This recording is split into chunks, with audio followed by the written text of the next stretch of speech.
আসলে আবার পুরনো বন্দোবস্ত, পুরনো দখলদারিত্ব, পুরনো সন্ত্রাসের রাজনীতি আবার ফেরত আনবে, তাদের পরিণতিও কিন্তু স্বৈরাচার হাসিনার মতোই হবে। প্রিয় বন্ধুগণ, আমরা আজকে নীলফামারীতে এসেছি, আমরা শহীদ রুবেলের রক্তের শপথ নিচ্ছি, আমরা সৈয়দপুরে গিয়েছি, আমরা শহীদ সাজ্জাদের কবর জিয়ারত করেছি। এই সকল শহীদরা আমাদের অনুপ্রেরণা।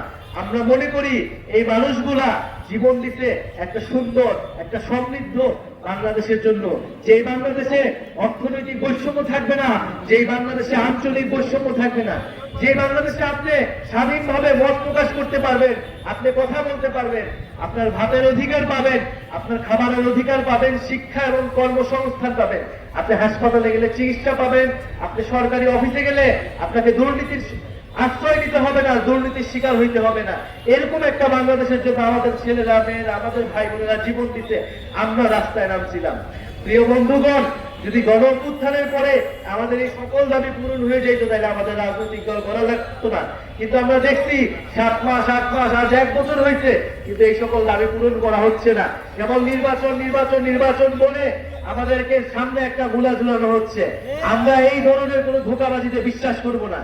আমরা অবশ্যই নির্বাচন চাই, আমরা নির্বাচিত সরকার চাই, কিন্তু অবশ্যই এই গণ অভ্যুত্থানে যারা হত্যা করেছে সেই শেখ হাসিনা এবং তাদের দোসর যারা বাংলাদেশের প্রতিটি এলাকায় এলাকায় এখনো লুকায় আছে, তাদেরকে বিচারের আওতায় অবশ্যই অবশ্যই আনতে হবে।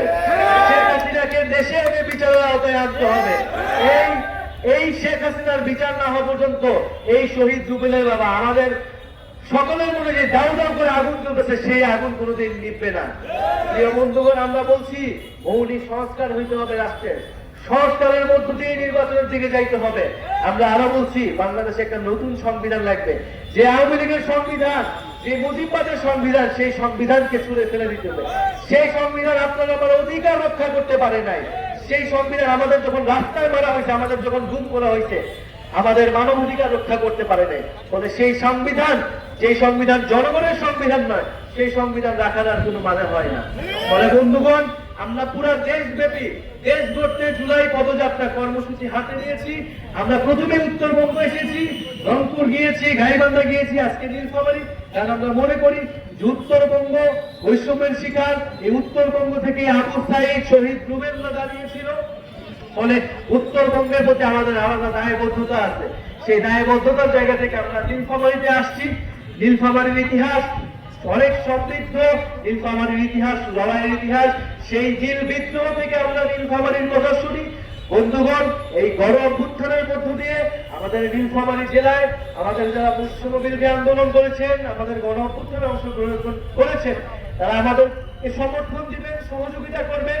আমরা একটা নতুন দল করেছি, আপনাদেরকে কথা দিয়ে যাচ্ছি, আমরা খুব শীঘ্রই আপনাদের যে দাবিয়ে দেওয়া, আপনাদের যে আকাঙ্ক্ষা, আপনাদের যে প্রত্যাশা, তরুণদের একটা রাজনৈতিক দল থেকে সেই প্রত্যাশা আমরা খুব শীঘ্রই পূরণ করব।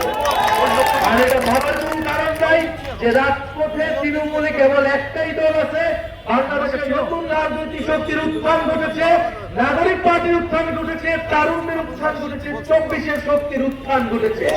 এবং এই শক্তিকে অগ্রাহ্য করে বাংলাদেশ কেউ কোন ধরনের ষড়যন্ত্র করতে পারবে না। বন্ধুগণ, আমরা এই নীলফামারীর পথসভা শেষে আমরা পঞ্চগড় যাব।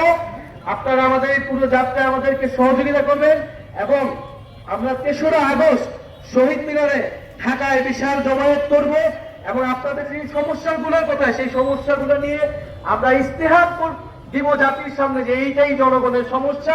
এই সমস্যার সমাধানের জন্য জাতীয় নাগরিক পার্টি নাগরিকের মর্যাদা, ধর্ম বর্ণ নির্বিশেষে আপনাদের সকল অধিকার, দায় দরদ এবং বৈষম্যহীন বাংলাদেশ গড়বে, এই প্রতিশ্রুতি আপনাদেরকে দিয়ে যাচ্ছি। ইনকিলাব জিন্দাবাদ।